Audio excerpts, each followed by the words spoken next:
So we're delighted to be able to welcome a dear friend of ours, Pastor Alric Watson.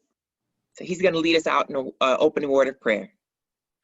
Great. It's a privilege to be here, and just pray that God will certainly bless us as we discuss this important topic. Invite you all now to bow your heads and let us pray. Father in heaven, it's always a great honor when we can come together and we can talk to you. Lord, we're grateful for this Sabbath day. It's a day that you have made. It's the day that you have blessed. And oh God, we know that you are blessing us even now. And we would like to return the favor by saying thank you. You have been good to us. Lord, you have been watching over us moment by moment. Lord, you are the one also who have placed families together. And Lord, you can keep us by your grace. And so I pray, Lord, that you may bless the marriages that are represented here. And Lord, I just ask of you that you will be in the midst of everything we do or say. Father in heaven, be with the proceedings of this meeting. Guide our presenters. Use them to share what we need to hear. And I pray you will bless each one. Thank you again for hearing our prayers. We look forward now to learn more so that we can be equipped to have healthy marriages and blessed homes. This is our prayer, we pray. In Jesus' name, amen. Amen. Amen. Amen. Well, we are so excited about our program for today. It is entitled Keys to Resilient Relationships, Navigating a World of Stress and Uncertainty Together. And so we know we're all here because we believe that marriage is important. Marriage is a God-given gift to us all. And we know that marriage is actually under attack. It's a lot of strain and stress on marriage from outward circumstances along with inward. And so today we're going to be looking at what can we do to make our families and our marriages more resilient, stronger. I mean, we want the best for it. And I think that whatever God has given to us is a good thing. God always gives good gifts. And one of the very first gifts he gave in creation was marriage. And so we're going to talk about that really good gift and make sure that that gift remains good today. So I hope that you're happy to be here. And we're, again, definitely delighted that you can join us at this time together. Well, I am so glad to introduce our main speaker and also a dear friend who will be speaking on this subject with us. His name is Pastor Aaron Sikhosana, and many know him as the senior pastor of Richmond Seventh-day Adventist Church, but he is also a certified Canadian counselor with an MA in counseling psychology. He has worked as a family counselor in Canada and the United States for 10 years. Thank you so much, Pastor Aaron, for joining us this afternoon. Thank you. Thank you very much. It's a real pleasure to be here. I want to offer a very warm welcome to all of you who are on today. This is a relevant topic, a relevant subject for all of us. I look forward to the discussion that we'll have as we go through this program. And so to begin, I'll share some thoughts. I'll take 20 to 25 minutes to share some relationship principles that I think we could all do well to consider. And then after that, we'll have a discussion as directed by Moses and Hanah. And so a very warm welcome to you. I'm excited that you're here, and I'm excited to share some of these thoughts here with you. I'll go to share my screen with you.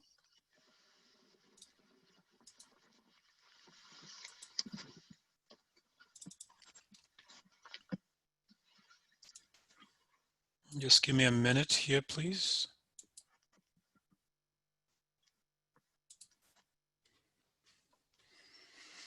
All right. So keys to resilient relationships. We're living at a very stressful time. A time where we're receiving reports of just stress, signs of stress on families and on marital relationships. In fact, there is the expectation that in the coming months that family court will be quite busy, regrettably. We're living at a time here where there's a burden of stress that is hanging over all of our heads, and we're coping the best we can. But we're finding that many of us are too often finding themselves not at their best.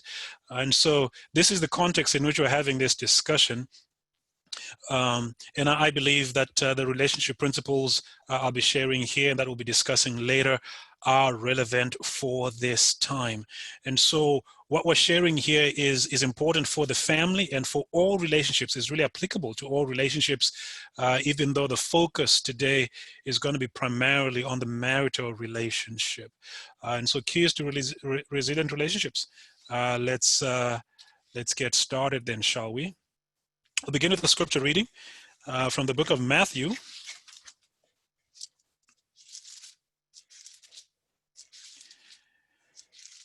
Matthew chapter 7, reading from verses 24 to 27, a familiar passage of scripture. Allow me to read it nonetheless. 24. Therefore, everyone who hears these words of mine and puts them into practice is like a wise man who built his house on the rock. The rain came down, the streams rose, and the winds blew and beat against that house, yet it did not fall, because it had its foundation on the rock. But everyone who hears these words of mine and does not put them into practice is like a foolish man who built his house on sand. The rain came down, the streams rose, and the winds blew and beat against that house, and it fell with a mighty crash. A familiar parable of Jesus, and what it lays out for us is the importance of foundational and fundamental principle. If we're going to build a house that can withstand the storms of life, it's got to be founded and based on sound principles. And this afternoon, this is part of what we'll be sharing with you. We could go into a little more detail on that, but in the interest of time, we'll leave it there. Sound principles make for relationships that can withstand the stresses of life. And let's go to our first principle then. Here's an important principle. The idea of understanding versus agreement in the context of marital relationships. There's a misconception that couples argue over in trying to persuade their partners to agree with them. It's such a common misconception. It's assumed to be fact. This is in fact not the case. We don't argue to persuade so much as to get our partners to understand our point of view and to see things from our seat, so to speak. And so much more important, much more paramount than agreement is understanding.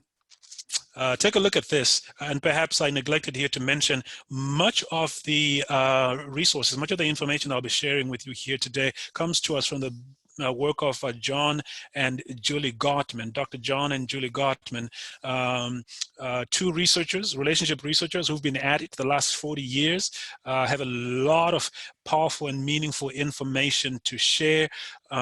We have some resources we may be able to share with you should you wish to have further reading on these themes. But the first principle here, to get back to it, understanding versus agreement, I suggest to you that what's more important in our relationships, what we seek more in our relationships is understanding, not necessarily agreement, not necessarily getting our partner to agree with us, but getting our partner to understand where we're coming from. Here's a salient point from John Gottman. They've found in their research that 69% of disagreements between couples are perpetual. That means the arguments that you had 5 years ago are likely the same arguments you're still having today. When arguments erupt between couples, we're usually fighting over the same things because 2/3 of our disagreements are perpetual. Here's a takeaway from this is that conflict resolution is really a misnomer. That in the context of relationships, if we're looking for resolution, we're not doing ourselves any favors. That the reality is a more accurate description of what we're looking for here is conflict management. Much of what we disagree with is going to continue to be a point of disagreement. The question is, how do we manage it? Right? Let me give you an example. So if he was a slob when you married him, he's probably not going to become a hyper-conscientious neat freak anytime soon. So don't try to keep changing him into that, because he's never going to become that. That's going to become a perpetual conflict. What we need to be looking for instead is, how do we manage that so that he's less of a slob, shall I say? But he's never going to become what he was not when you met him. He was 20-something years old, maybe 30-something years old when you met him, and now you're trying to engineer a conversion that is going to take you a lifetime, right? 69% of disagreements are perpetual. When it comes to bathroom tissue, over or under, 69% of disagreements are perpetual. If he doesn't like your mom because she didn't think he was good enough for you,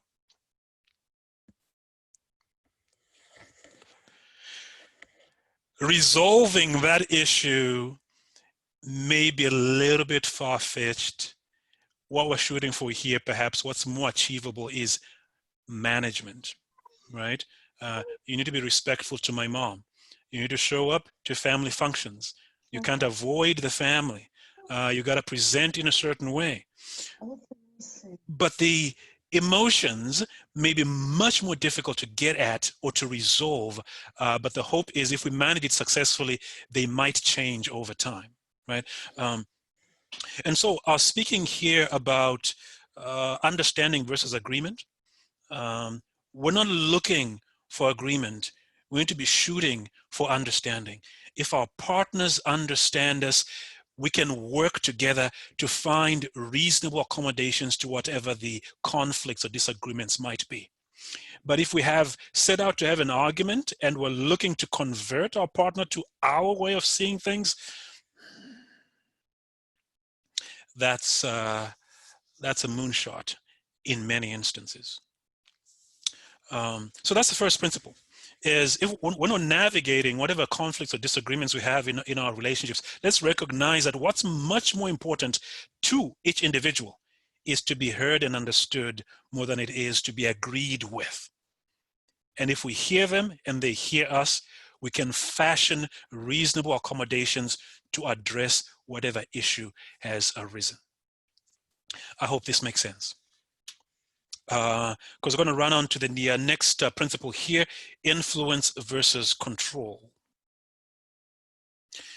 When we look at those that phrase or those words, we understand instinctively that we're not looking for control. It is that control is not the desirable thing, that at least we can't say it out loud. But too often in our relationships, we try to assert control over those we're in relationship with instead of accepting or settling for influence instead.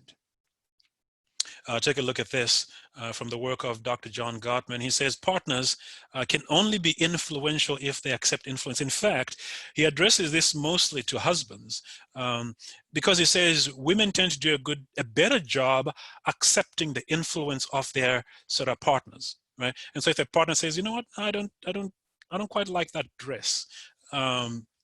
Or the way I think this is a better fit for you. I think you look really, really good in this dress for this occasion, whatever it is. Women are much more amenable to sort of accepting that kind of influence, not control.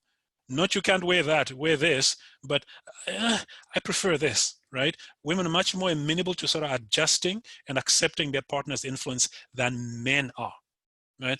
And what they've found is that relationships that are stable and strong tend to have a high occurrence of acceptance of influence, one partner by the other, right?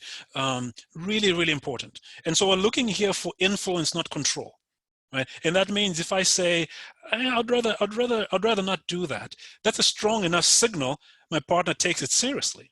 Right?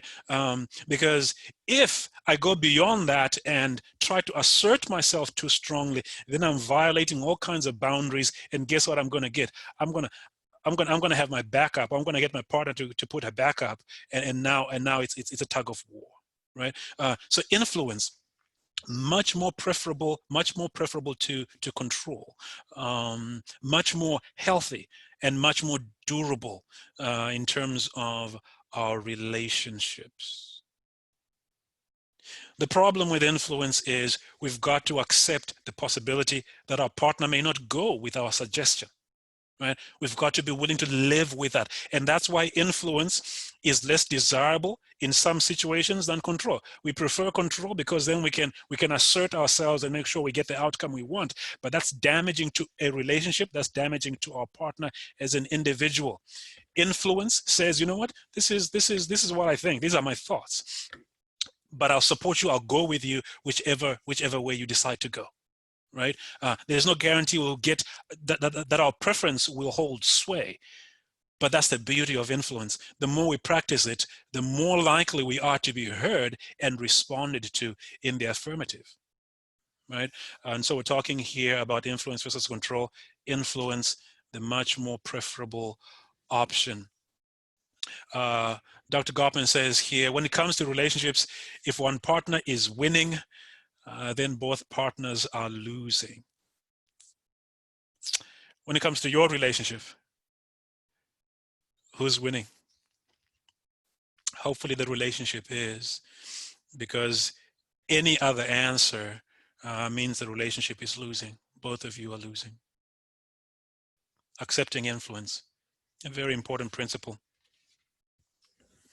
How about this one? Next principle, individuality versus uniformity. We have an instinct within us as human beings. I'll call it the colonizer instinct. It's so much easier to deal with people who speak the same language, see things the same way, dress the way we do, that when we get into relationships or we get married, we want to colonize our partners, right? We want to turn them into someone altogether as we are, right? And so we brook very little dissent or disagreement, because isn't life easier when people agree with us? It is indeed, for a while, until you get a rebellion on your hands, right? As every empire, colonial empire, has found out sooner or later. So also in relationships, much more healthier and preferable to allow people to retain their individuality even in the context of relationship, without my taking up too much space. Because if and when I take up too much space, I'm creating an imbalance in the relationship that will lead to a reckoning sooner or later. So mind your boundaries. In your relationships, mind your boundaries. Just because she's your wife doesn't mean she's no longer an individual with a mind of her own, perspectives and opinions of her own, mind your boundaries. And so seek to influence, but be careful not to cross the line, right? And crossing the line means, might look something like this. And so this is a, perhaps a Venn diagram that sort of illustrates a healthy, balanced relationship. You've got two parties here, you and me, and you've got a significant portion of overlap between these two parties.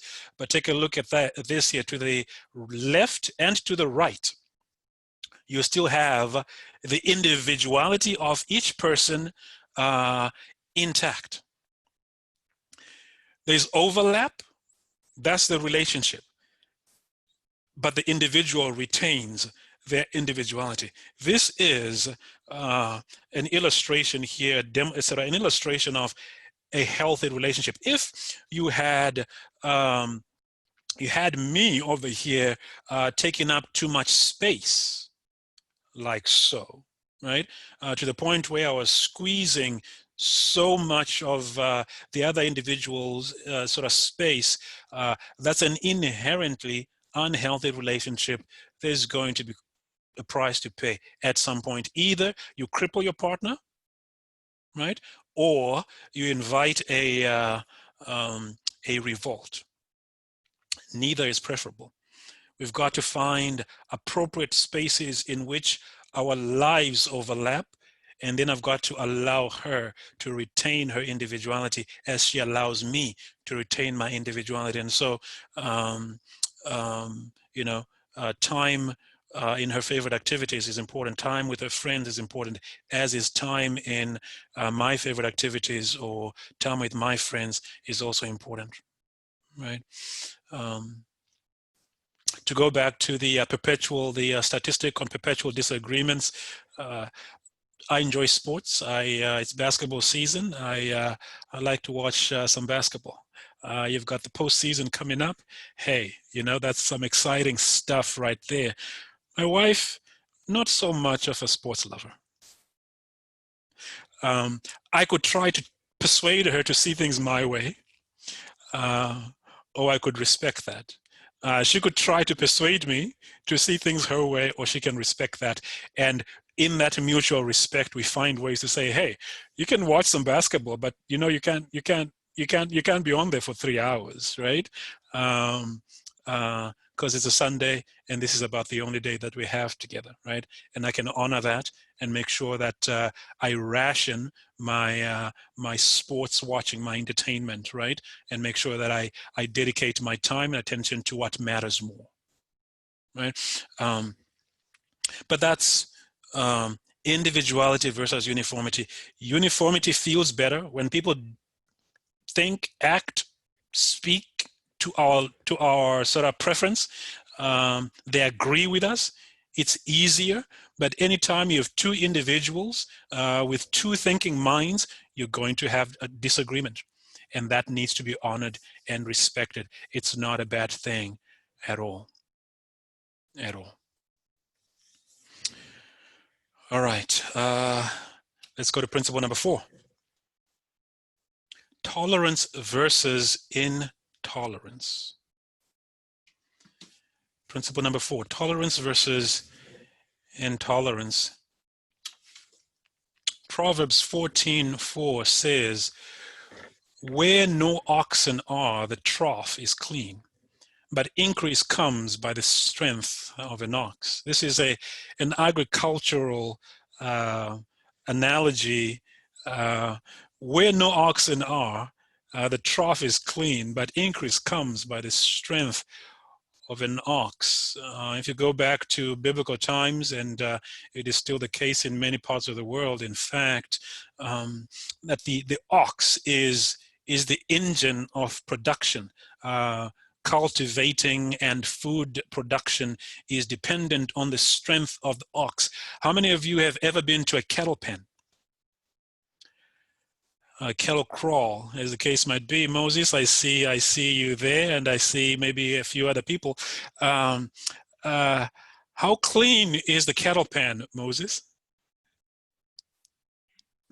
A lot like a pig pen.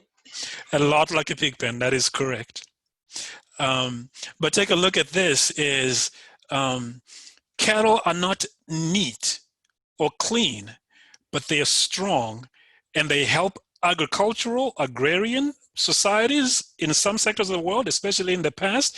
They help produce food, right, for your sustenance. And so you've got an animal here that has the strength, the brute strength to help you feed your family, but it's a little bit untidy, or quite a lot untidy. Do you accommodate the untidiness? Yes, you do. You live with it, you know. In fact, you learn to love it, right? Because you appreciate what this ox brings to the table, so to speak, right? In fact, I know people will use, in these societies, in these cultures, will use cow dung as manure or as fuel, right? It's using a waste product that can otherwise be considered dirty, using it for your benefit. In addition to the strength of the ox, now you're using a byproduct to further enhance your living, right? You're using it as manure and as fuel. Here's my point. You're never going to love everything about your husband, but you've got to keep your eye on what he brings to the table. And what he brings to, if you remember what he brings to the table, you'll be able to tolerate and to accommodate for the vulnerabilities, his weaknesses, his challenges, his struggles, right? There's still room, even with those, for management, right? But I'm not going to define a good husband who works hard, who watches out for his family, who is an involved and engaged dad. I'm not going to define him on whatever his vulnerabilities are. Maybe he's not as great at, name it, right? And so the ox provides strength to help feed the family, but there's weaknesses. If you remember its strengths, you can tolerate its weaknesses, if that makes sense.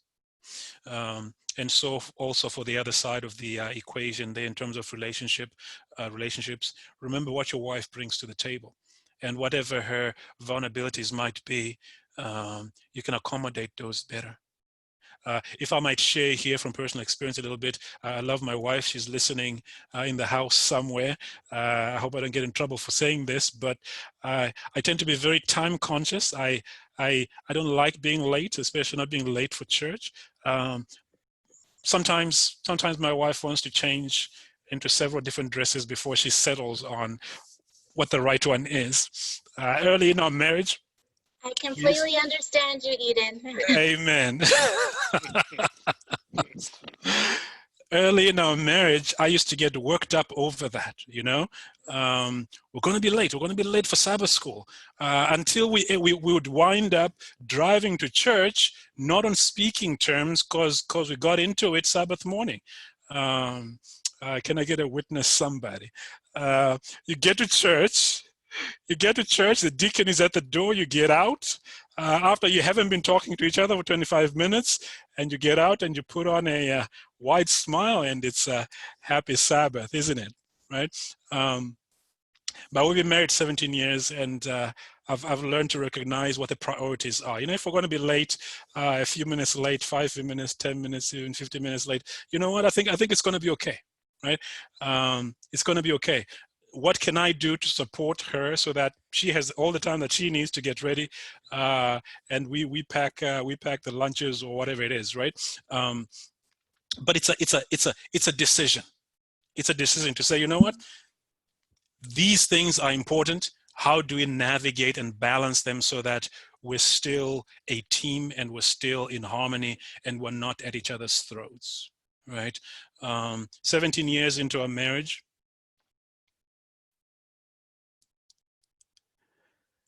we're not fighting over or arguing over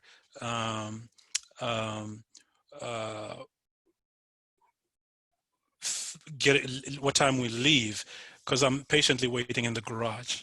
Amen, Eden? All right. All right, here's the next principle. I think this is principle number 5. We've got just one more after this. I know this has taken longer than I expected, but let me try to wrap up here real quick. Trust versus mistrust. do you trust your partner? And what makes for trust in relationships? Here's another statement from the Gottman Foundation. Betrayal exists, they say, in every relationship. Often the betrayals accumulate like small dents. Other times they arrive like a sudden crash. The question of how you answer the question of trust versus mistrust depends on what your experience in that relationship is. It's really the answer to the question, will you be there for me? And the answer to that question is based on whether you've been, how consistently you've been there for me to this point. I'm going to play a brief video packed with information. Please watch.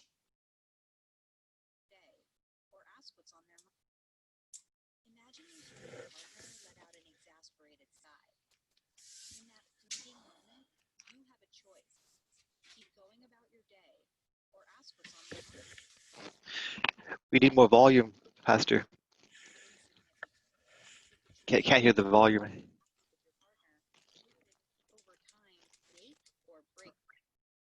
I'll start it over. Imagine you hear your partner let out an exasperated sigh. In that fleeting moment, you have a choice. Keep going about your day or ask what's on their mind. These small, daily crossroads may seem insignificant, but the choices you make while interacting with your partner could, over time, make or break your relationship. The sigh is what relationship researchers, Drs. John and Julie Gottman, would call a bid for connection. Bids can be small or big, verbal or nonverbal. We can choose to turn towards our partner in these moments and accept their bids, or turn away from them and ignore their bids.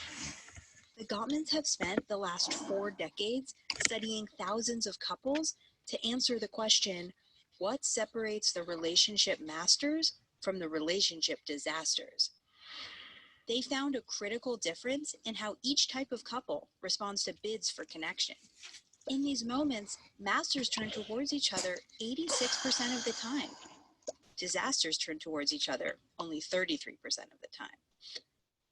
A tendency to turn towards your partner forms the basis of trust, emotional connection, passion, and a satisfying sex life. When couples break up, it's usually not because of big issues like conflict or infidelity.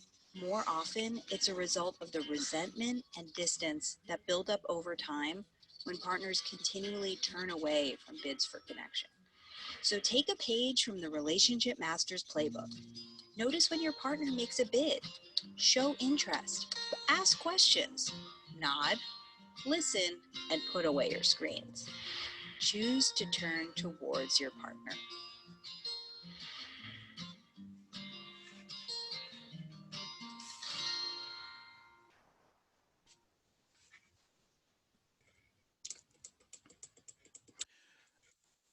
The key statistic there to keep in mind is what they shared there about how many times, what the percentages of how often the relationship masters turn towards each other when they receive a bid for attention, 86%. Relationship disasters, 33%. And that has been found to be the basis of trust in a relationship is, do you turn towards me when I'm trying to make a connection? And so it is not necessarily, the lack of trust isn't necessarily about the issue of betrayal, large betrayals. It is rather small betrayals where you're trying to make a connection and your partner consistently turns the other way. This is problematic. Let me see if I can get out of here.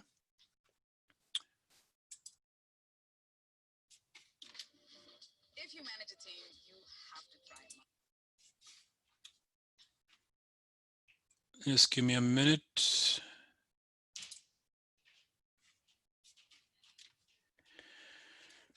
All right.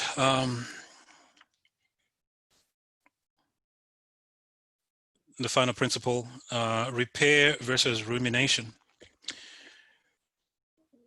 When there's a disagreement, we've got an opportunity to repair it, or to allow our partner to ruminate over it, to chew over it. Repair is much better than rumination. Here are a few relationship repair steps that are suggested here to help keep your relationship on track. Something gets said that you find upsetting or unfair. Here's a nice comeback. That felt like an insult to me. Right? Gives your partner an opportunity to step back and to reframe, right? Or this one here, I like this one here. Please say that more gently, right? Gives your partner awareness. How you're saying it here isn't landing well for me. Here's another one I like. I might be wrong here, but, right? There's an acknowledgement that what I'm about to say isn't clear or objective truth. I'm not sure about it myself, but this is how I feel. Right? Or how can I make things better? My part of this problem is, that's a good point. If partners knew how desperately their partner wants to hear validation from them, they would offer that validation much more often. And so if you're in conflict with your partner, to acknowledge what you can, to validate what you can, you know what, you're making a really good point. However, right? I don't have to agree with you, but I can observe and validate the sort of the points that you're making. You know, I can see why that makes sense to you, but the way I see it, right? It brings down the temperature, the heat for any conflict, because what we're looking for here is understanding more than agreement. And the last one I have here is, let's try that one over again. And then, of course, you can always use the tried and true traditional one. I'm sorry, right? I messed up. Will you forgive me? So we're talking about repair here. Is what has been found when it comes to the research is it's not the conflicts that break relationships apart. It's the lack of effective repair. You could have a big old argument. If the repair is good, you're going to be okay. In fact, research has found that intimacy, emotional closeness is increased by well-managed conflict, not the avoidance of conflict, but well-managed conflict. When you have a conflict with somebody, you can even attest to this. Many of you may be able to attest to this if you look at your relationships, generally speaking. You may have had a conflict with somebody at work and you worked it through, and at the end of it, you were closer you were closer together than you were at the beginning, right? This is true of relationships too, or personal relationships. When we manage our conflict well, we actually become closer. So conflict is not the issue. It's how we manage it and how we repair. If we do those two things well, we're going to be okay. 6 principles here for your consideration. I hope some of it was something or made sense to you, something that you can use in your relationships. Thank you so much for your kind attention. I'll throw it over to Hanah and Moses for the discussion phase of our seminar today. Hanah? Thank you so much, Pastor Aaron, for that very, very good information. And I just want to encourage everyone, you're still welcome right now to share your questions or comments. You can write them in the chat box. And, or if you'd like to write them, you know, you just want to direct it privately, you can direct it to Darcy, and he'll be the one to share with us after the 5-minute interlude that we're going to have shortly. But Pastor Aaron, you talked about influence and our ability to influence each other. What would you say to someone who says, you know, you married me this way, you can't change me now, you gotta be happy with what you got? What would you say to someone who says that? I can't change, you know, you married me this way, you gotta be satisfied. I would say you need to back up, right? Because the person who says that has their back up, right? They're somehow feeling infringed upon. They're feeling like you're crossing a boundary. They're feeling imposed upon, right? And so I would say, take a few steps back, right? And so if you hear that message, then what you want to say is, you know what? That's not the message I was trying to communicate, right? And if that's how it came across, then I apologize, because, hey, I love you just the way you are, right? Let's affirm that, right? You are the person that I fell in love with, and you are the same person, right, that I married. And so I don't want to change who you are. What I am saying is, sometimes when you present, the way you present things is difficult for me to process, and I'm asking you to make adjustments, right? And so if people feel that their individuality is being honored and they're not being imposed upon, we can be remarkably flexible, right? People can bend over backward if they feel honored and accepted. And so if you hear that message, back up, affirm that that person is accepted for who they are, and then make your request. Because in every relationship, partners should retain the ability to make requests for adjustments, right? And when those requests are made in the right spirit, every partner has an obligation to take that request into serious consideration and to do their best to meet it. If you find you're in a relationship where your partner isn't willing to budge to accommodate a request, a significant request, a valid request that you have, that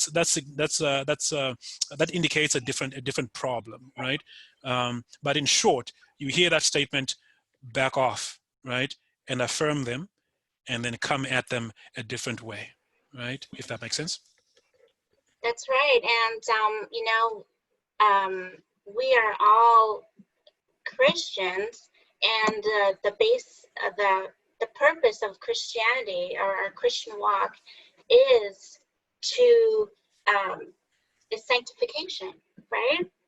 And so it's possible for us to be able to help each other, and it's so important for us to be so flexible. It's possible for us to be able to help each other in that process of sanctification. That's right. And build each other up. Right. Right. A really good point. Yes. Amen. And if I might say this, hopefully Hannah's okay with me sharing this right here too. She doesn't careful. But I know, like, many of us, and many of us here, before we perhaps married the person that we're with, or maybe started dating the person with, we may have had a list, whether it was written or unwritten, as to what we're looking for in a prospective partner. And so I had such a list that was internal for me as well. And one of the important things for me in looking for a spouse years back was health. How do they care for their bodies? Because when I say I do at the altar, my concern was, I don't want you to pass away 2 or 3 years after marriage. And so I want that forever lifelong do we part. I want that to be a long, long, long life. And so, so I saw certain things in Hanah. She wasn't like a terrible, unhealthy, like conscious person, but there were some areas in which I saw some concerns, and I spoke to her about that, but I tried to be careful not to nag her about that. He wanted me to be able to eat a complete breakfast. All right. And so I always believe that's important. Healthy eating and eating, good breakfast too. So that was one of them, and other things. But one thing that she knew about that, so I communicated that with her. But then I left everything else with the Holy Spirit to do the work of convicting. And so then my job now was to pray for her. Lord, you know that this is the kind of young lady I'm looking for. I cannot make her to become what I think would be best for her, or what I'm looking for. But I'm asking that you will work upon her heart to help her to see eye to eye with me if you think that what I see is right. And over time, I was surprised that then Hanah, later on, she went on to study, to become do a master's of public health. Yeah. And she got super interested in health. And now she's been instructing me about a number of different things. It's kind of changed. It gets flipped. So I want people to really, really know that we should never underestimate the power of prayer, and that God is really interested in our transformation. He's interested in that he can bring about conviction home to people and our partners in a way that we cannot, that may come across as nagging, and not appreciating a person and what they value. And so just acknowledging that prayer is important. And if our partners are listening to God, then I believe they'll also be able to hear God's word, and we can all move together forward. Okay. Excellent points. Thank you for sharing that from your personal experience, Brother Moses. I think the key thing there that you both did for each other was you respected each other's autonomy, right? Because if Hanah had felt like that decision and that choice had been taken out of her hands, it would have been a struggle for her to make those changes. But because she felt like it was her decision to make or not to make, then you're depending on your influence. And so it's easier to say, you know what, it's my decision, but I wanna honor what Moses is saying. I can stretch myself then to accommodate that request, and the other way around. Very, very important. I think I see a question there in the chat group. I don't know if you want to draw attention to that, Hanah. Sure. Yes, it says on the flip side of the coin, what do you say when someone says you've changed? You're no longer who you used to be when I met you. In consideration that we are all still growing, what might have been then is not what is now, depending on the situation. So what would you say? How do you address someone who feels that the person that they married is completely different now? Yeah. I think that's a good question. It's difficult to accept or swallow that statement unless the changes are completely positive, right? If you're saying your partner is a completely new person in a positive way, then you can say you've changed, right? But if you're referring to the changes as being negative or undesirable or unwanted, then I would counsel against framing it that way, because that's a trigger, right? That's gonna set your partner on defense, right? To say you've changed, you're not the person I married anymore. You're starting off on the wrong foot, right? And so what I would suggest is you affirm what you can, right? Positivity always makes the medicine go down a little smoother. Right? So affirm what you can. You know what? You're still the same hardworking man that I met 25 years ago, but some things have changed. Can we talk about those? Right? Make it easy for them to accept. But if you throw at them this idea of wholesale negative change, you've got them on defense. Right? And on the other side, I think it's very important then, if I'm the person being said to have changed, maybe I need to try to hear that. Right? Can you be more specific around what areas you see me having changed, right? Because I don't think I've changed. But the first thing, the most important thing to have the discussion, you've got to bring the temperature down. And the way you do that is not to make a broad statement that somebody has changed, is to affirm the positives and then say, hey, there's some things that have changed that I think have changed, and I'd like to talk about those, right? Make it easy for them to receive. Hanah? And I'd like to make a point that the truth is change is inevitable. And your partner may have changed, but you know what? You probably have changed as well, because life changes us. We all evolve, and we really need to, and that's it's a healthy thing for us to evolve and to grow. You know, our characters grow.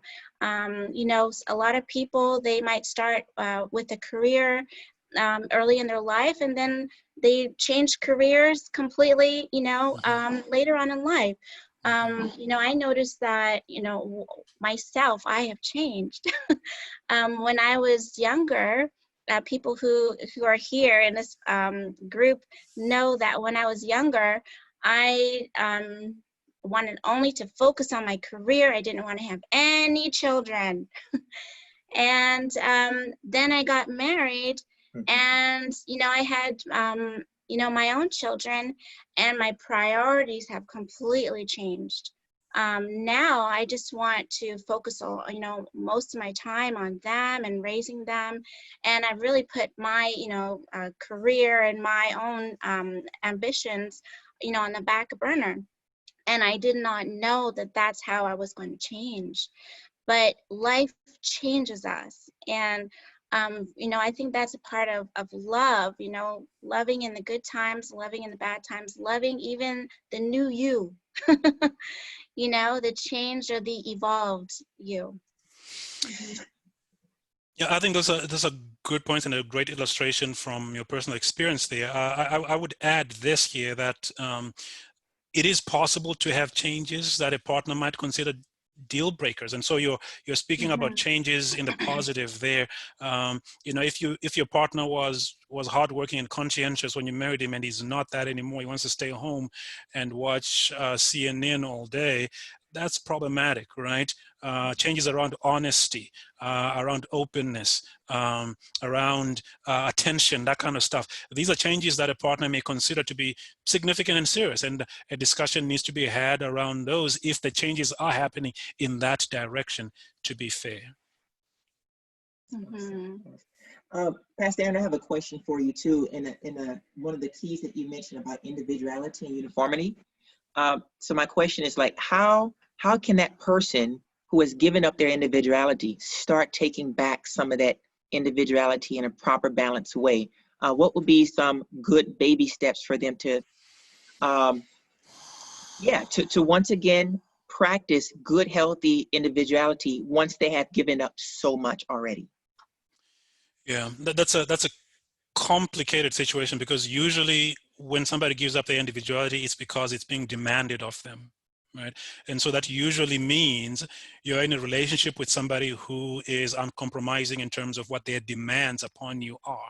And so it makes it very difficult. Very few people are going to give up their individuality voluntarily and willingly. That's just not in our natures, right? But if you have a partner that's demanding that, then breaking free from that is difficult to do without support. Whether it's the support of a good friend that you can use as a sounding board, or the support of a counselor, or the support of your somebody from church who has expertise or skills to help you navigate that sort of process, but you probably can't do it on your own. You need some support, a sounding board, because once we've given up our individuality, we begin to doubt even our own thoughts and our own views, right? What's right, what's wrong. We've got somebody else's voice in our head, and we can't distinguish between what we want, what our values are, and where the limits and the boundaries should be. We probably need support, and to seek support in that way, I think, is the first and most important step that I would suggest, Moses. Yeah. We have another question here. It says, tolerate is a horrible word and suggests that you are putting up with me. Partners can always sense when they are being tolerated. Can we ever get to the place of acceptance instead? And then everybody will be happy. That's a really good question, and a really sort of subtle framing of the words, right?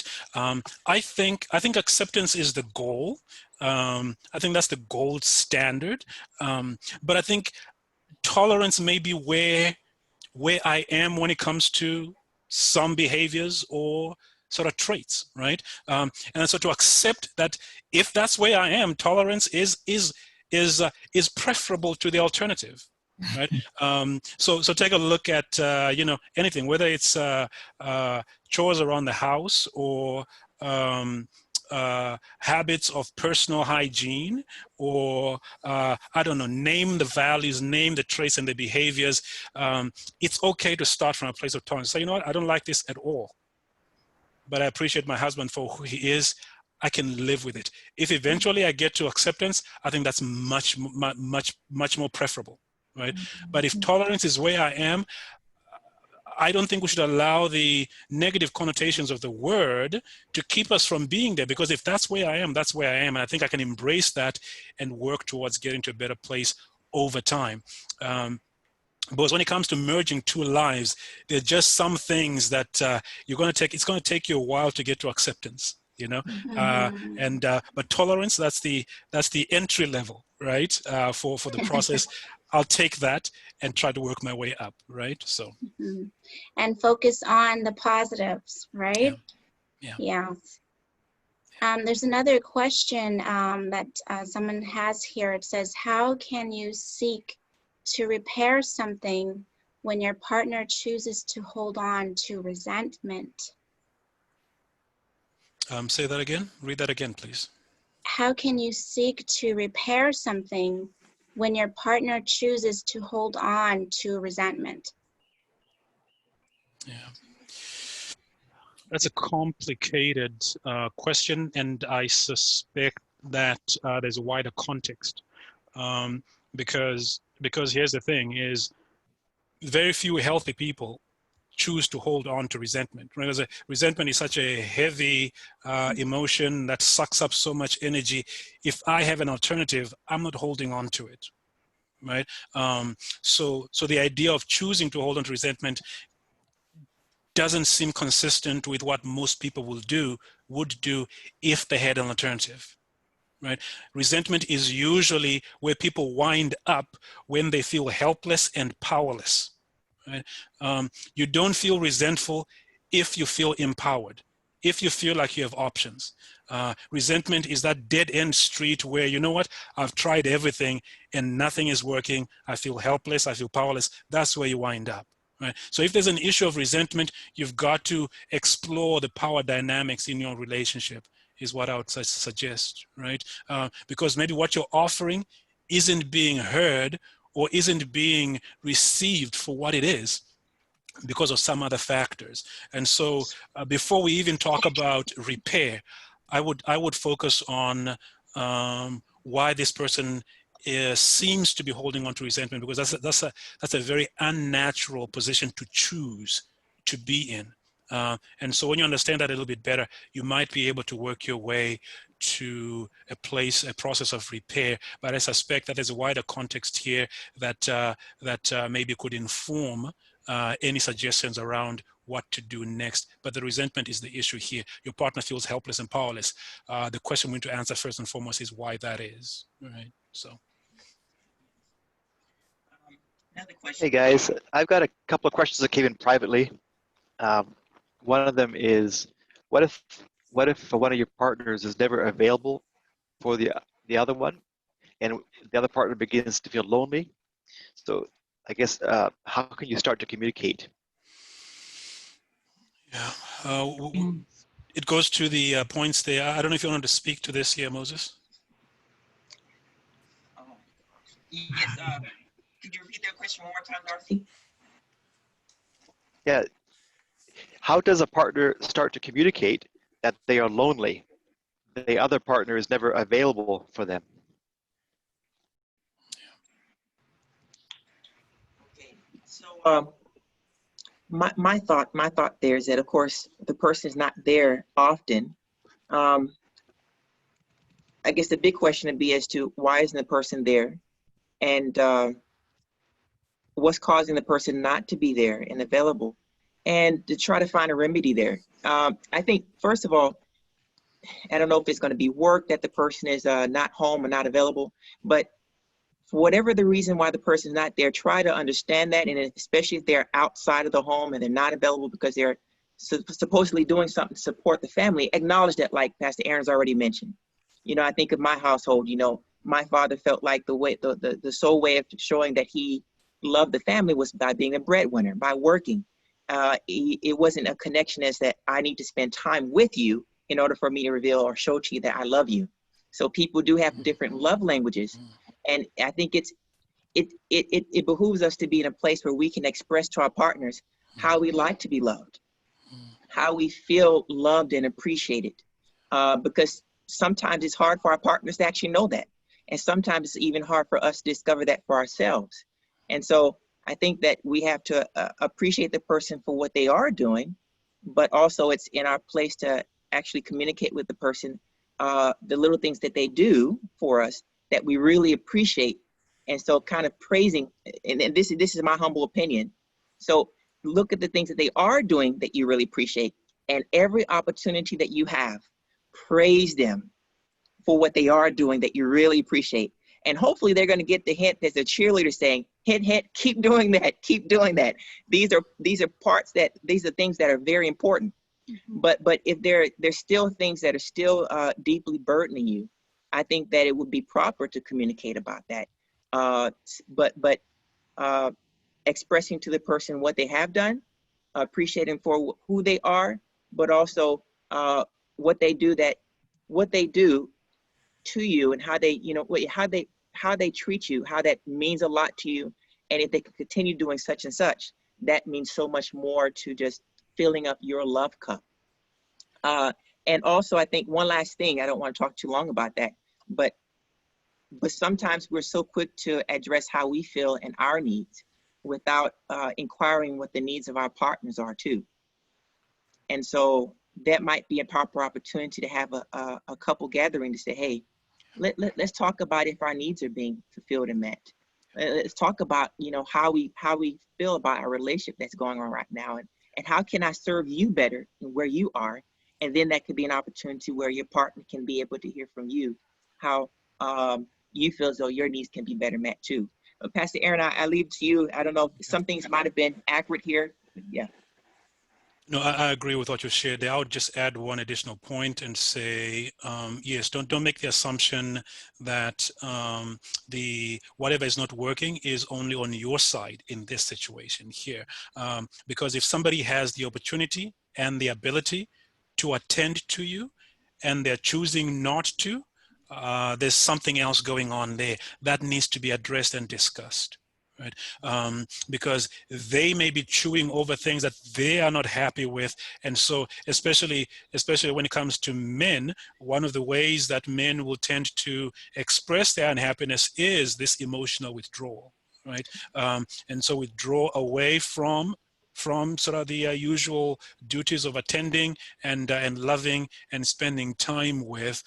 And so if you notice, if this is a husband who's doing this, there may be something else going on here. And so it's on both sides. Something isn't working for you. There may very well be something that's not working for him. There needs to be a meeting of the minds, a discussion around what's going on so you can both work to remedy it. Yeah. Another question for you.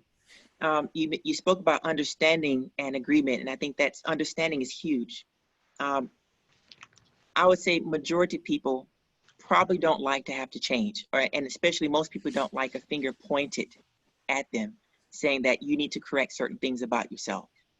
And so oftentimes when we do have issues or fights or disagreements with our partner or couple, spouse,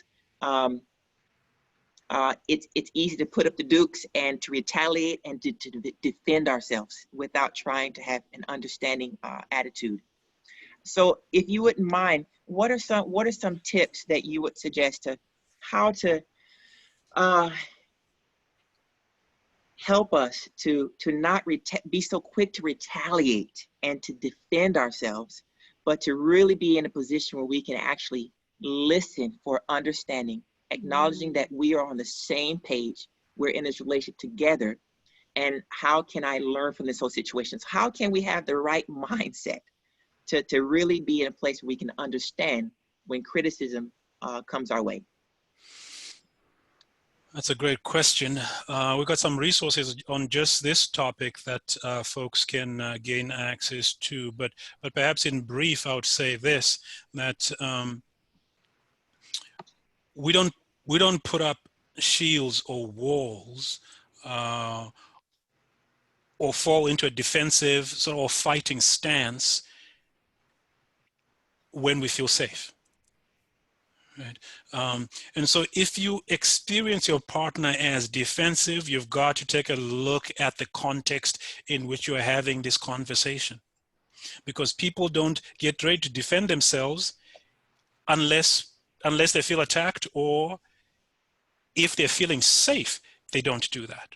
Right. And so what that means is there's a responsibility to be thoughtful about how I bring up feedback, right? Gottman, John and Julie Gottman call it the soft startup, which might go something like, "Hey, I want us to talk about something, but before before we do, I want you to know that A, B, C, or D." Right?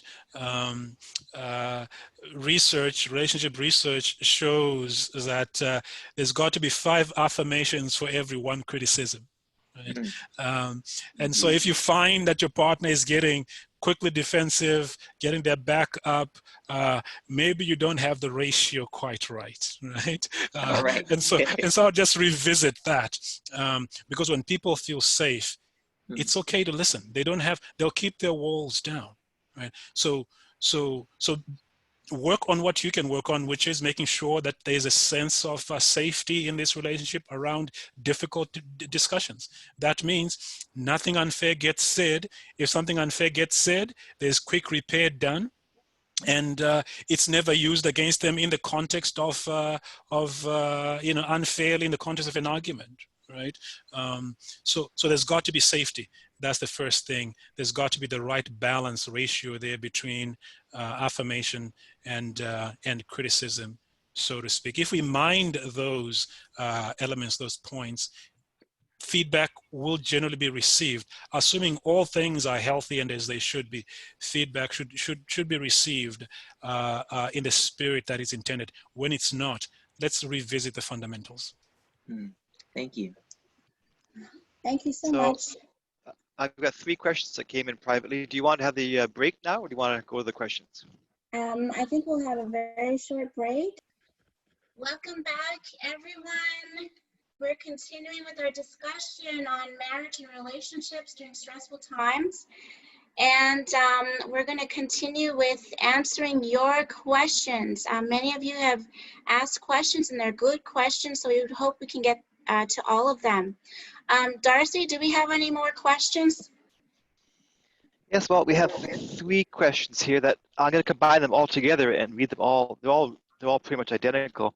So, how to bring back trust in a relationship once it's been broken? How is it possible to recover from infidelity? And what are the steps? That's basically all 3 questions put together. Very, very good questions. That was also one of my questions as well. What to do when trust has been broken, and is broken trust a deal breaker? How can we rebuild? Is it possible to rebuild? So yes, Pastor Aaron, if you have anything to share about this, and Moses, please do. I think betrayal, especially emotional and sexual betrayal, is a difficult one for any couple to navigate successfully. It is possible if the right steps are taken, but recognize that it's a long process that requires commitment from both parties. And so, depending on the nature of the betrayal, there needs to be an openness around what happened.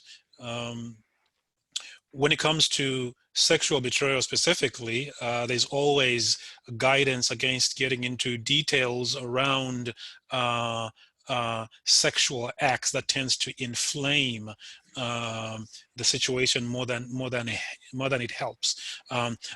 But outside of that, there needs to be openness about the betrayal and the unfaithfulness, so that the betrayed partner gets a sense that this person understands why what they did was wrong and how it impacted them, and that they're on board with the requirements that need to be put in place for any healing process to have a chance at occurring. Right?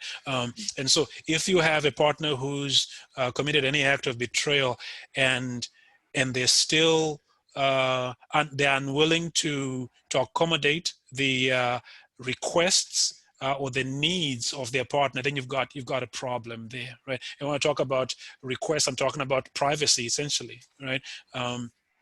If there's been a betrayal, there needs to be, the betrayed partner has the right to make demands about openness and accountability that they might not otherwise have, right?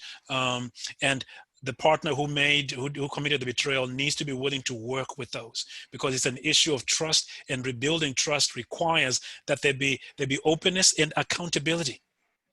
And so I have access to your phone, I have access to your email, I expect you home at a certain time, and if you're not at home, I need to know where you are and who you're with. These kind of demands that would not normally be, perhaps, might normally be off limits. Hey, you can't be making all kinds of, if I've explained to you where I'm going, then you've got to trust that that's where I'm going. That flies out the window once there's been a betrayal, right? The partner who's been betrayed has the right to make requirements and demands that the other partner may feel are difficult to bear. But that's your only chance at rebuilding the trust. You've got to be open. She's got to feel like she knows what you're up to and that she has access to what is going on in your life. That's a precondition. For some couples, that's too much. For sort of, a partner may feel like, well, I made a mistake, but this is unreasonable. That closes off the potential of healing happening in that relationship. If somebody has committed a betrayal, they've got to be willing to say, you know what, I'm an open book. What do you need? I'm on board with it. That's a requirement. Short of that, it's going to be difficult. Right? It's going to be difficult anyway, but without that kind of openness and cooperation, it's well nigh impossible to restore trust. And so the betrayed partner really sets the tone when it comes to what they need, what they would like to see. They've got the right to make those requirements, and the partner who made the mistake or committed the betrayal, if they're wanting to hold on to this relationship and to restore this relationship, they've got to stretch themselves to accommodate what their partner is requiring. That's the only way. It's difficult, but not impossible. So I think what I hear you saying is there is hope. There is hope for someone who has been betrayed. They can be encouraged that there is hope. There is hope. There is hope as long as you have a partner who's willing to work with you to repair the damage. It takes two. It takes two all the time, but especially where there's been a betrayal, you've got to be on the same page and pulling together. Has done the betrayal to be completely transparent. Transparent, yes. I'm sorry. Am I cutting out? I just want to. No, we can hear you fine, Hanah. Sorry about that. Now that talks about, that brings secrecy. How much should we be transparent? Some marriages are very open. Moses and I are very open with each other. In the beginning, no, now, but in the beginning, before we got married, we had a serious disagreement, and Moses wrote a message in a card to someone, and he didn't want me to see it. Just to remind you, this is not a message to a young lady or a secret admirer. This is my male friend here. Okay. All right. Thank you, Moses. So I wasn't jealous or anything, but for me, I just thought that I was offended, and I just thought I saw it as a sign, as he doesn't see me as close as a friend as I thought we should be, and so I was offended, but I didn't realize that he was so used to keeping his intimate and very personal thoughts to himself all his life, and he wasn't used to opening up the inner workings of his mind to someone else to the extent that I was looking for. So we worked it out, and we have an agreement now, and we're very open. Sometimes he needs his space, and when he's done with working things out on his own, then he'll share with me what he'd like to share. But secrecy can really be an issue of contention in marriages. Some relationships are based on you have your corner, I have my corner, and we don't trespass in each other's corners, and some relationships, it's basically, truth, you can't handle the truth. And so they withhold certain truth in order to not rock the boat, or to keep the peace, But we also know that transparency builds trust and it also builds intimacy. And yet there are certain things that maybe we want to keep only between, you know, God and me. And, you know, we think for the sake of the marriage, you know, I just want to keep this truth, you know, even if it's something that's negative or something that can impact my marriage, I want to keep it to myself, you know, in order not to rock the boat. So how transparent should we be with our partners? I'm curious to hear from Moses on this one. Having navigated a relevant experience, we'd like to hear from you, Moses, if you don't mind. I do mind.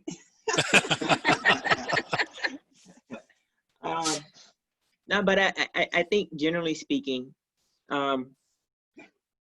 people, I mean, I think anything that involves your relationship, your partnership, and how you move together, that can cause, I said anything that involves your relationship and that can perhaps encourage productivity, more love, more unity.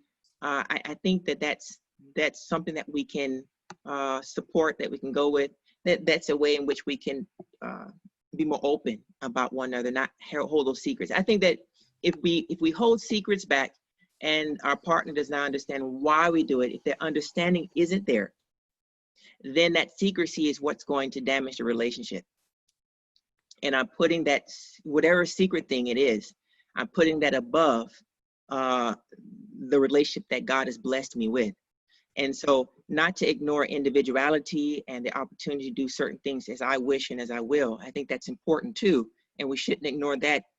We shouldn't ignore our partner's individuality in those things.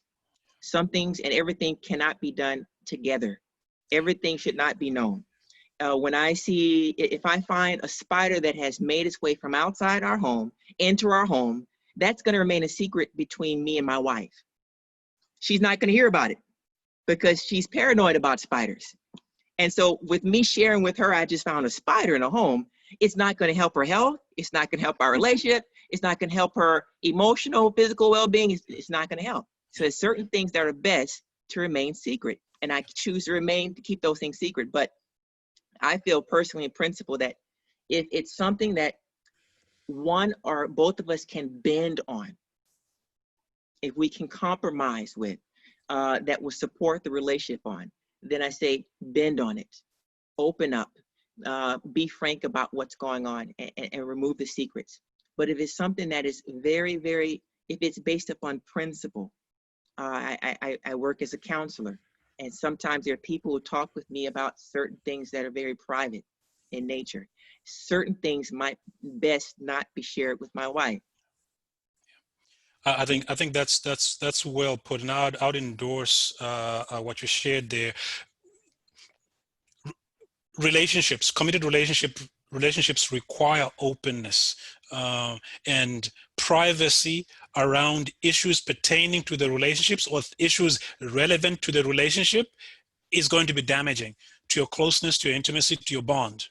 That said, if you're dealing with a stressful situation at you're a pastor, I'm a pastor, Moses, dealing with something stressful at church, my wife doesn't need to know the details of that, right? I can let her know I'm dealing with something, right? Working through something, but she doesn't need to know the details of that. It's not germane to the relationship, right? She can find ways to support me, but it's not central to our relationship. Everything that is important and relevant for our relationship, she has a right to know. But extraneous things that are not quite sort of directly connected, if there's a reason for privacy around those issues, there needs to be the flexibility and the sort of freedom to maintain that flexibility. But recognize that when we keep secrets around issues relevant to the relationships, it's going to compromise your bond, your connection. It's just going to do it. Consciously, unconsciously, you pull away. It becomes a wedge and a barrier between you and a partner, depending on what the issue is, but it's not conducive to closeness or to intimacy generally. Yes. There's two questions came through on the chat, but two came in privately. I'd like to throw one out there right now.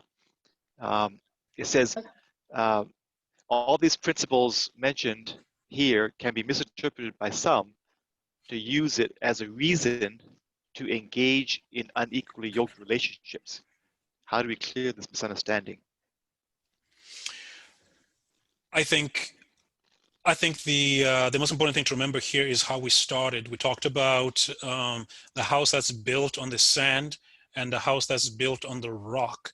If you build on sand, meaning you start out with violated principles, not being on the same page when it comes to basic and fundamental and important principles, it's going to be a struggle.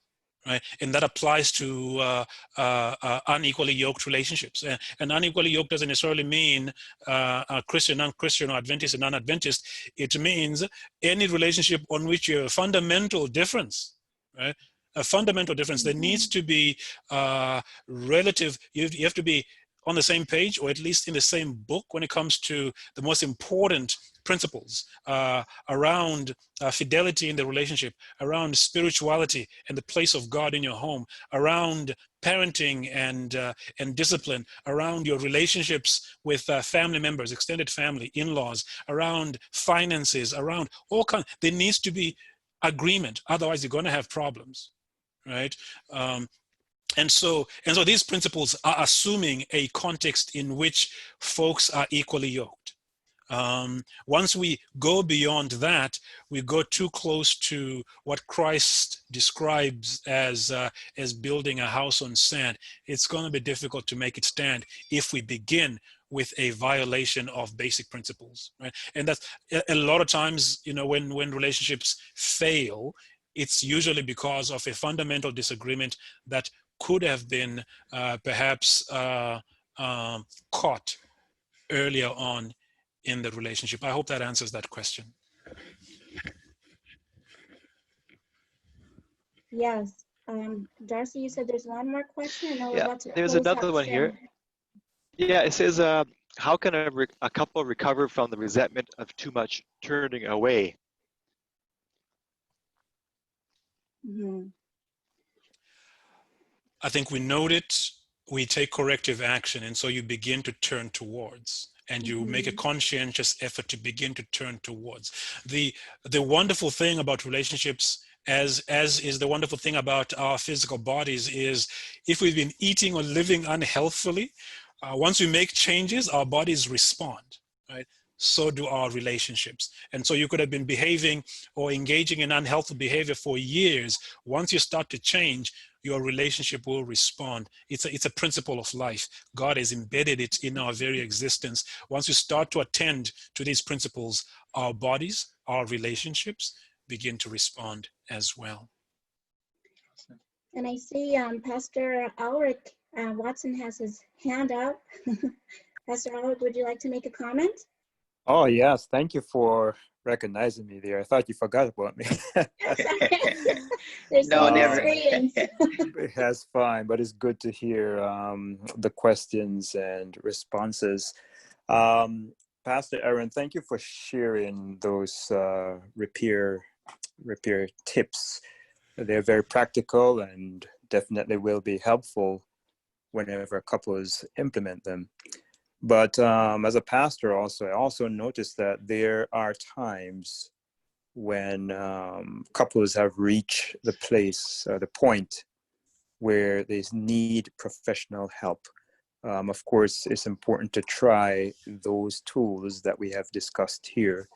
But when professional help is needed, many couples are reluctant to seek help, some because of privacy and other reasons.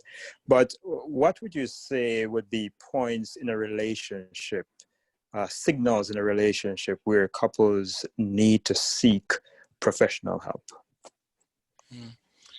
That's a really good question, Pastor Ulrich.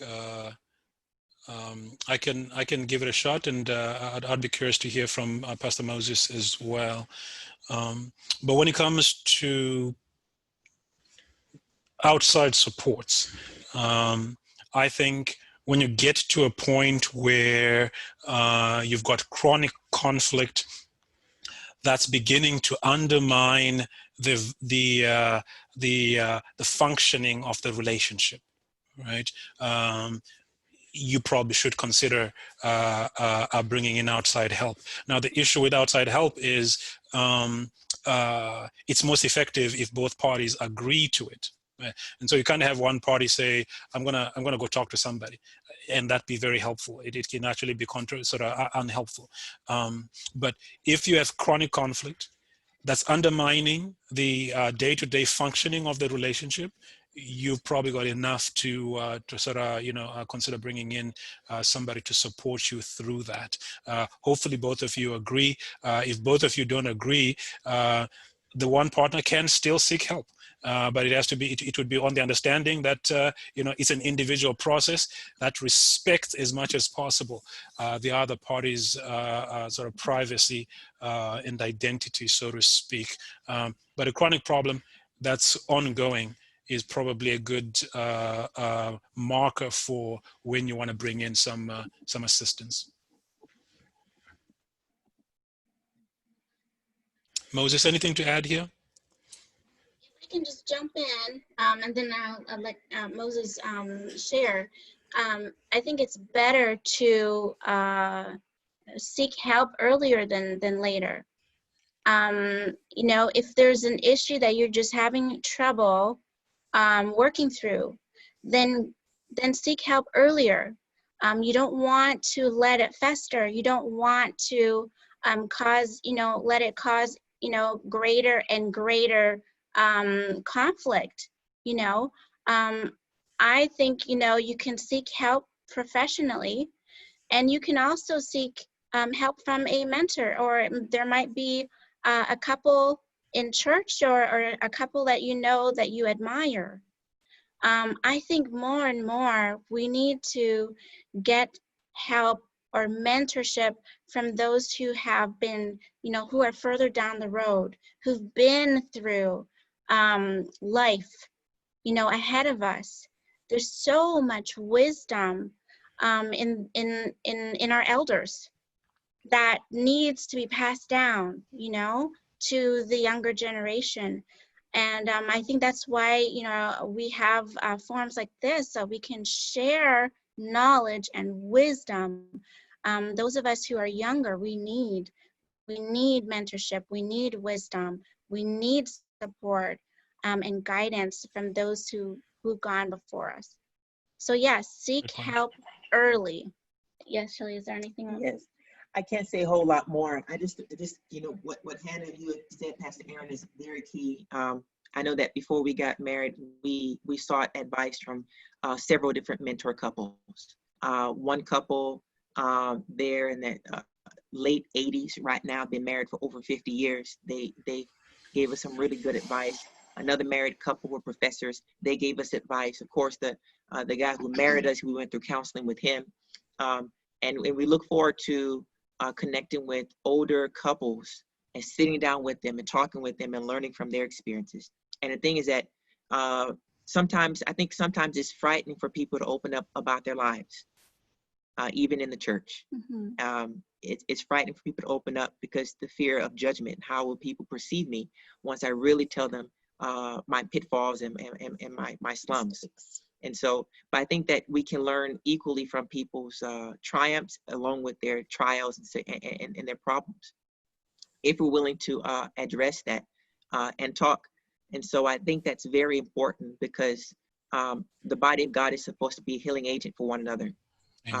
We are a family made up of different members, different parts, but we're a family. And if one person is suffering, then it's our responsibility to care for those who are suffering. So I just want to encourage and appeal to our audience here right now. All of us have varying experiences, but Christ unifies us. But I'm saying that what your experiences are, don't look at them as if they're insignificant. God allows us to have experiences in order to help, support, and encourage those around us. And so don't be ashamed or frightened to share your experiences. The mistakes that you've made, they don't necessarily define who you are today. They have been, they're part of your life, that stepping ladder, they're part of your life, but they do not define who you are. And so you can look back with confidence and assurance that you have been forgiven. You don't have to relive the guilt of your past, so that others will not march on in the same way and make the same mistakes. I think that's one way of redeeming and supporting those around us right now. And so let's do what we can to realize that we all are a priesthood of believers. We all are there to support one another. And God will use you where you are to help someone in a very special way that another person will not be able to meet in the same particular way. Great points. Could I just draw attention to two questions that were posed here, perhaps as we work towards a close here. But one here says, in some relationships, the foundation was built on sand and not on a solid foundation. How do you counsel couples who have decided to go their separate ways? The Bible is very clear about divorce. It is not something that pleases God. We recognize that divorce nevertheless happens contrary to the will of God, as does so much else. Briefly stated, my response to that question would be, let's recognize that as with any point of disobedience or departure from God's stated will, there are consequences. Right? There may be reasons of safety or adultery or, violence that people decide to go in that direction. I'm not arguing against any of that. I'm saying only that at any point at which we depart from God's stated will for our lives, consequences follow. We've got to be conscious and aware of that. And so there is no divorce that's a free and clear pass. It may be a hard fought sort of, separation. The consequences follow, because once we've bonded with somebody emotionally and physically, the consequences of separating, of cleaving that union apart, stay with us perhaps for the rest of our lives. Let's be conscious and aware of that. And then the last one here that I would highlight is, it says here, as Christians, where do you refer couples to access help? Resources are limited for Christians. This is true. This is true. And so I think for the Adventist community, or for the Christian community in general, we've got to network. Whatever help you're looking for around marriage counseling, around mental health supports, you've got to network. Somebody knows somebody who knows somebody who can they can refer you to. And so we've got to put out feelers to people that can point us in the right direction. Don't try to figure it out by yourself, because there isn't a place that we can refer Adventists or Christians who are looking for help from a biblically principled Christian. There isn't a place we can refer in that way, and so it's got to be on the basis of networking, where we refer each other to the right place, having had a discussion around it. Well, thank you so much. Thank you everyone for joining this program, and thank you so much, Pastor Aaron, for sharing with us. And we hope that Do we have time for one more question? There's one here that's privately came in. And, okay. Okay, it says here, how do you navigate through a relationship where one spouse always shares matters of the marriage to their family? And on the other side, the flip side, how do you navigate when the other spouse says they have no one to share the challenges and they keep it all inside? Great question.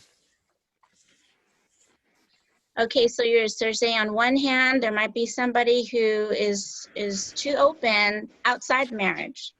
And then on the other hand, there's somebody who doesn't share with anybody, including their spouse. Is that what the question is, Darcy? Yes, you got it. Mm-hmm. I think when we share outside of the marriage, we are, for one, especially if it's a complaint, then you're really setting up the family member that you're talking to. You're not, it's not really fair for them, because you're causing you're causing them to be prejudiced. And they're only seeing, that's right, they're only hearing your side. So it's not a balanced, they're not getting a balanced perspective on the situation. And you and your spouse might work through that problem, but then your family member has not had the opportunity to work through it. And so they're still prejudiced, and whatever, you know, feedback you're getting from them will be coming, perhaps, you know, you're setting that feedback to come out from a place of prejudice, and that might not be a balanced view. So seeking help and seeking counsel is one thing, but sharing things that are going on in your marriage that are private is another thing. And that is outstepping, you know, boundaries. So what do you have to, anyone have to say anything about that question? Yeah, I think when we get married, our allegiances really need to shift away from our family of origin to this new unit that we're establishing. And if we go outside of this new unit that we've established and we go back to our family of origin to seek counsel, we're undermining the foundations of this new home. So that's really a violation of principle and a violation of boundaries. You're not setting your marriage up for success that way. If you're going to go out at all to consult or to seek help, it needs to be by mutual agreement. And it needs to be both of you agree on who to speak to, whether it's a counselor or a mentor or somebody from church or a pastor. It needs to be by mutual agreement. Don't do anything against the wishes of your partner around this sort of thing. On the other hand, if you have a partner who needs to process things and doesn't have anyone to speak to, that's a problem of a different nature, unfortunately. But I think that also needs to be an issue that's resolved by seeking individual support. Right. And so you're not looking for marriage counseling, you're looking for perhaps individual counseling or individual mentoring, so that you honor the limits and the bounds of your marriage as you seek the help that you need to, right? So beginning to talk to somebody about your challenges and your stressors doesn't need necessarily to go straight to the issues around the relationship. Sometimes it requires support to help build you up so that you can figure out better what your options are moving forward. So you have to be very careful with that. So not a clear answer that I'd provide when it comes to that, but if you need to speak to someone, you need to reach out for the help that you need. Keeping it inside is not going to work well for you in the long run.